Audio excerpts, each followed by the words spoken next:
Parliament has until the end of this month to make amendments to the Public Finance Management Bill after the President referred the bill back to the National Assembly for consideration.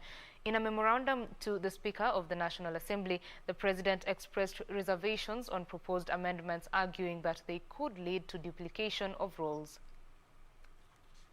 President Uhuru Kenyatta has declined to assent the Public Finance Management Bill, instead sending it back to the National Assembly for reconsideration. The bill had proposed that clauses in the Public Finance Management Bill be amended to allow Parliamentary Service Commission to reserve additional funds for use by Parliament.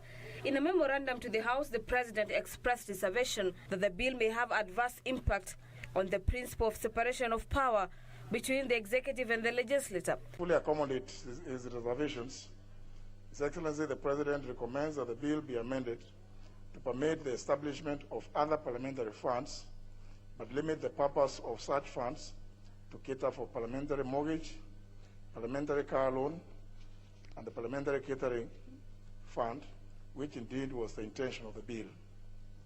Departmental Committee on Finance and National Planning has 21 days to consider recommendations and make necessary changes. An amendment that does not fully accommodate the President's reservations, or indeed one that has the effect of a total override of the President's reservations, including negating his proposed text, will require a 2/3 voting threshold to be passed in keeping with the provisions of Article 115, Clause 4 of the Constitution. The House is accordingly guided. Thank you. Meanwhile, members of Parliament are considering the Refugees Bill, which seeks to enhance the right of refugees and their contribution in the socio-economic development. MPs who spoke to the bill called for the adoption of refugees who have stayed in the country as citizens. Principles of non-refoulement, which provide that no one shall expel or return a refugee against his or her will to a territory where he or she fears threats to life or freedom.